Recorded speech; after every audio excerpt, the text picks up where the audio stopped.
Au nom du Père et du Fils et du Saint-Esprit, Amen. Chers frères et sœurs en Christ, je vous salue dans le nom de Jésus.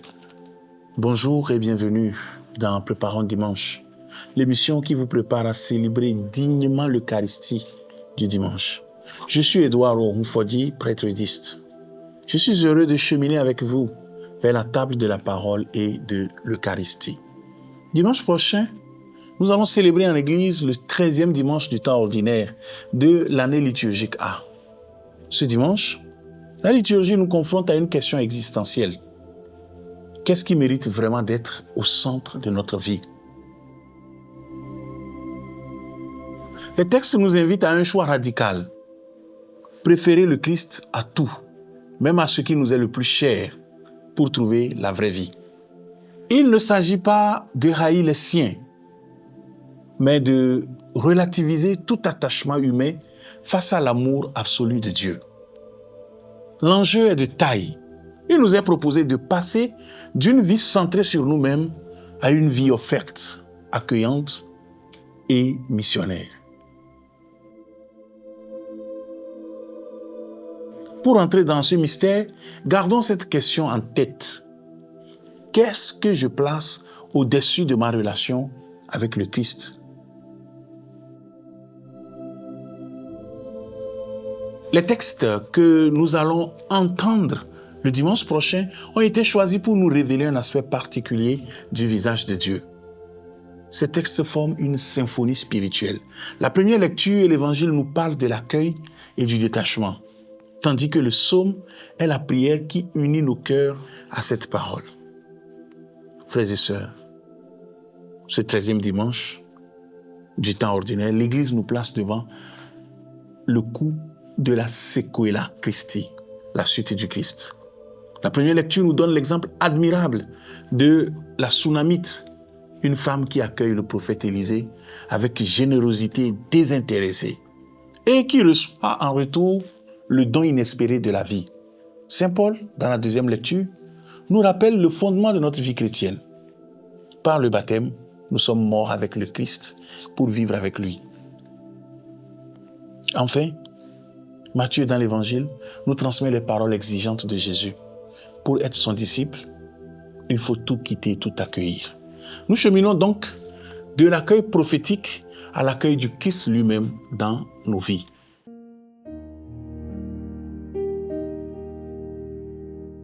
Lecture du deuxième livre des Rois. Un jour, le prophète Élisée passait à Sunam.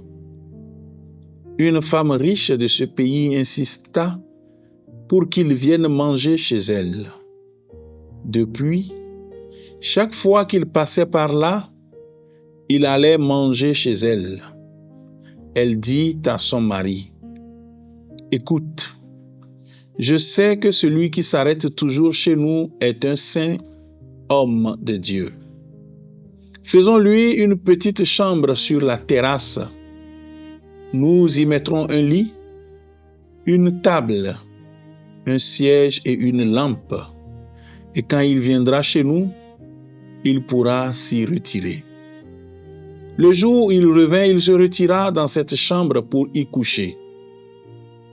Puis il dit à son serviteur, « Que peut-on faire pour cette femme ?» Le serviteur répondit, « Hélas, elle n'a pas de fils, et son mari est âgé. » Élisée lui dit, « Appelle-la. » Le serviteur l'appela, et elle se présenta à la porte. Élisée lui dit, « À cette même époque, au temps fixé pour la naissance, tu tiendras un fils dans tes bras. » Parole du Seigneur. Dans ce texte, retenons cette phrase.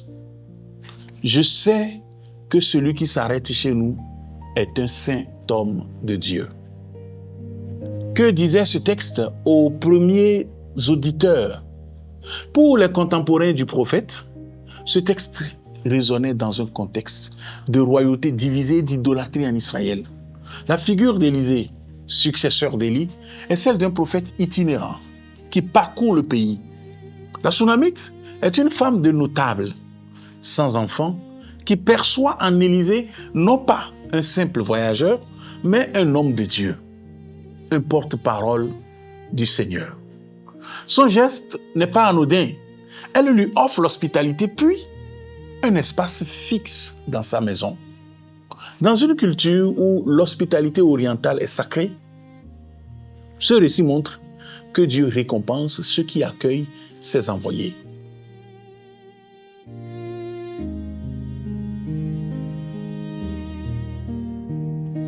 C'était un message d'espérance pour un peuple qui avait besoin de redécouvrir la présence agissante de Dieu à travers ses prophètes. Et nous aujourd'hui, que nous dit ce texte? Frères et sœurs, ce texte ancien est toujours actuel. Il nous interpelle sur notre capacité à reconnaître Dieu dans les personnes qui croisent notre route. Lorsque nous vivons des situations de routine, de repli sur soi, ou lorsque nous sommes trop occupés par nos propres préoccupations, ce texte nous rappelle que Dieu vient à nous à travers les autres, parfois les plus humbles.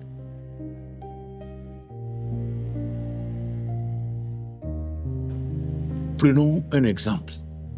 Comme la Sunamite qui a su voir au-delà des apparences, nous sommes invités à accueillir le prophète qui est à nos côtés. Un collègue, ce collègue en difficulté, ce voisin isolé, ce membre de notre famille ou de notre groupe de prière qui a besoin d'un peu d'attention. Dieu nous promet la vie, la fécondité, quand nous savons ouvrir notre maison et notre cœur.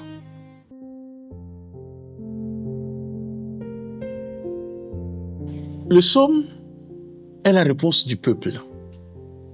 Le psaume 88-89, que nous allons écouter tout à l'heure, fait écho à la première lecture. Nous allons le proclamer et il célèbre l'amour fidèle de Dieu. Écoutons. L'amour du Seigneur sans fin, je le chante. Ta fidélité, je l'annonce d'âge en âge. Je le dis, c'est un amour bâti pour toujours. Ta fidélité est plus stable que les cieux. Heureux le peuple qui connaît l'ovation. Seigneur, il marche à la lumière de ta face. Tout le jour, à ton nom, il danse de joie, fier de ton juste pouvoir. Tu es sa force éclatante. Ta grâce accroît notre vigueur. Oui, notre roi est au Seigneur, notre bouclier au Dieu saint d'Israël. Tournons-nous maintenant vers l'apôtre Paul dans sa lettre aux Romains, que nous écouterons en deuxième lecture, au chapitre 6, les versets 3 à 4 et 8 à 11.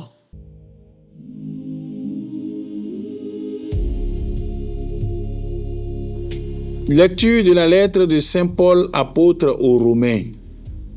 Frères, ne le savez-vous pas? Nous tous qui, par le baptême, avons été unis au Christ Jésus, c'est à sa mort que nous avons été unis par le baptême. Si donc, par le baptême qui nous unit à sa mort, nous avons été mis au tombeau avec lui, c'est pour que nous menions une vie nouvelle. Nous aussi, comme le Christ, qui, par la toute-puissance du Père, est ressuscité d'entre les morts. Et si nous sommes passés par la mort avec le Christ, nous croyons que nous vivrons aussi avec lui. Nous le savons en effet, ressuscité d'entre les morts, le Christ ne meurt plus. La mort n'a plus de pouvoir sur lui. Car lui qui est mort, c'est au péché qu'il est mort une fois pour toutes. Lui qui est vivant, c'est pour Dieu qu'il est vivant.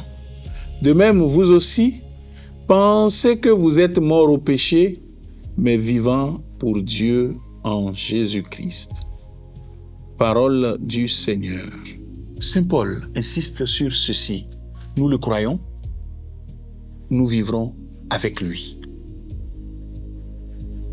Les premières communautés chrétiennes de Rome, souvent persécutées et en proie aux tentations de retourner aux pratiques païennes, avaient besoin de repères forts pour comprendre leur identité nouvelle. Et donc, en écrivant cette lettre pour ces premières communautés, Paul utilisait le symbole du baptême pour leur faire comprendre la rupture radicale avec le péché et avec l'ancienne vie. Le mot baptême signifie étymologiquement immersion. Comme le Christ a été plongé dans la mort, le chrétien est plongé avec lui. Et comme il est ressuscité, le chrétien est appelé à une vie nouvelle, libéré de la domination du péché. C'était un enseignement révolutionnaire qui bouleversait leurs habitudes religieuses en les invitant à la liberté intérieure et à la sainteté. Dans notre vie quotidienne, à nous aujourd'hui, nous sommes souvent tentés par la peur de l'avenir, le poids des échecs ou la routine d'une foi tiède. Ce texte nous libère. Si nous acceptons cette parole, notre relation à Dieu change. Par exemple, quand nous vivons une difficulté, un deuil ou une preuve, nous pouvons les vivre en Christ, c'est-à-dire en les unissant à sa croix. Paul nous assure que, comme le Christ est vivant, nous aussi, nous sommes vivants pour Dieu. Notre vie n'est plus une course vaine, mais une existence habitée par la puissance de la résurrection. Nous n'appartenons plus au péché, mais à Dieu.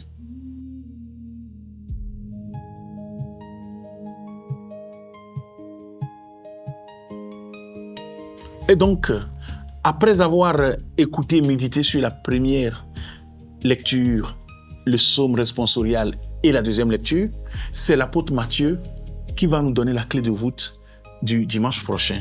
Écoutons l'évangile selon saint Matthieu au chapitre 10, les versets 37 à 42.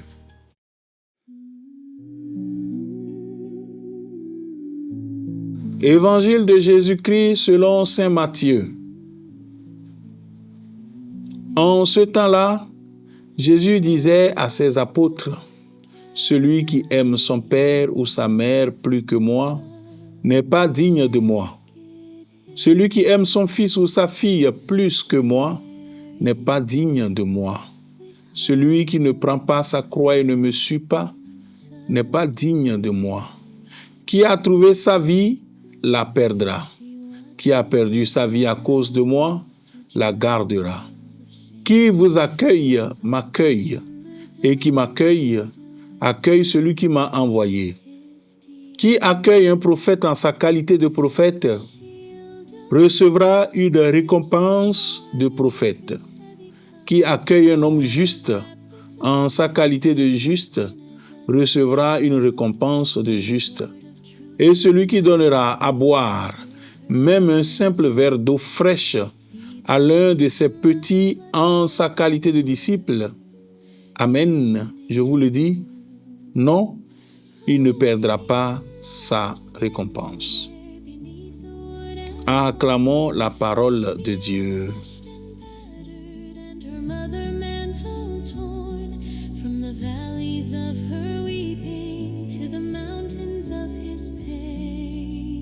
Dans le texte que nous venons d'écouter, Jésus nous dit personnellement, celui qui ne prend pas sa croix n'est pas digne de moi. Qui vous accueille, m'accueille. Voyez-vous la continuité? Dans la première lecture, Dieu promettait la fécondité à celle qui accueille son prophète. Dans la deuxième lecture, Paul nous enseignait que le baptême nous unit au Christ, mort et ressuscité. Et voilà que Jésus accomplit tout cela en nous demandant de lui donner la première place, en nous invitant à accueillir les petits comme lui-même. Chers frères et sœurs, les textes du dimanche prochain forment un arc-en-ciel spirituel.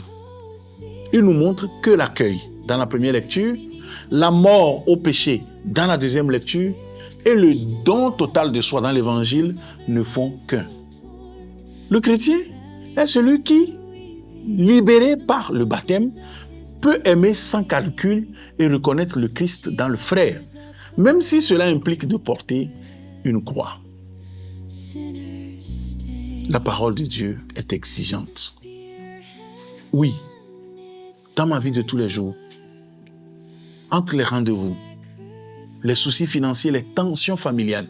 Comment puis-je vraiment vivre ce que les textes du dimanche m'invitent à être? Dois-je abandonner ma famille pour suivre Jésus?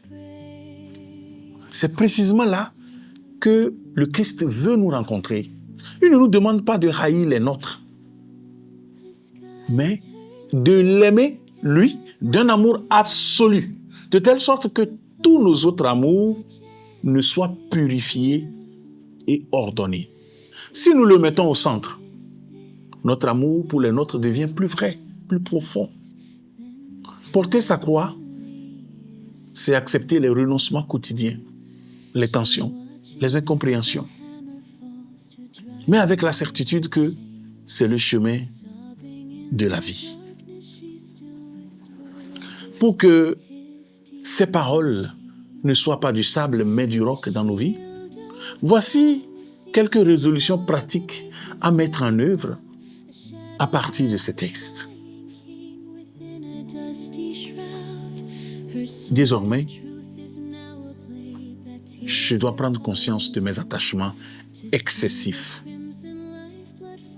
les amours excessifs, mon attachement aux personnes, mon attachement excessif aux biens, aux projets, et je les offrirai au Seigneur en méditant sur la phrase clé de l'Évangile. Celui qui aime son père ou sa mère plus que moi, c'est Jésus qui parle, n'est pas digne de moi. Et je laisserai résonner en moi cette phrase pour purifier mon cœur. Celui qui aime son père ou sa mère plus que moi n'est pas digne de moi.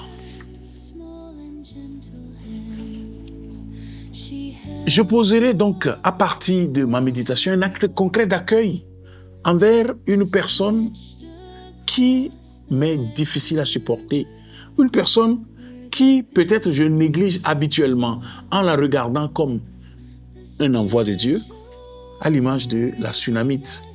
Je lui offrirai mon temps ou un service désintéressé. Et en dernière résolution, la troisième, je m'engage à être un bâtisseur d'accueil dans ma famille, sur ma paroisse, au travail, en allant vers une personne nouvelle ou isolée, ou en proposant mon aide pour une activité au sein de ma communauté, de ma paroisse, de mon église, durant les semaines ou les jours à venir. Avant de nous quitter, frères et sœurs, tournons-nous vers le Seigneur pour prier à partir de ces textes. Seigneur Jésus, tu es notre vie. Tu nous as aimés le premier jusqu'à donner ta vie sur la croix. Donne-nous la grâce de te placer au-dessus de tout, de te reconnaître dans nos frères et sœurs et d'accueillir chaque personne comme un envoyé de ton amour. Que la Vierge Marie qui a tout quitté pour dire oui à ta volonté nous obtienne la foi et le courage de vivre en disciples missionnaires. Nous te le demandons, toi qui vis et règnes pour les siècles des siècles. Amen. Que le Seigneur vous bénisse et vous garde. Que sa parole habite en vous et vous donne la force d'être ses témoins. Au nom du Père et du Fils et du Saint-Esprit. Amen. Merci de nous avoir rejoints. À dimanche prochain dans la maison du Père. En attendant, vivez en chrétien. Sachez accueillir et n'ayez pas peur de prendre votre croix pour suivre le Christ. Il est le chemin, la vérité et la vie.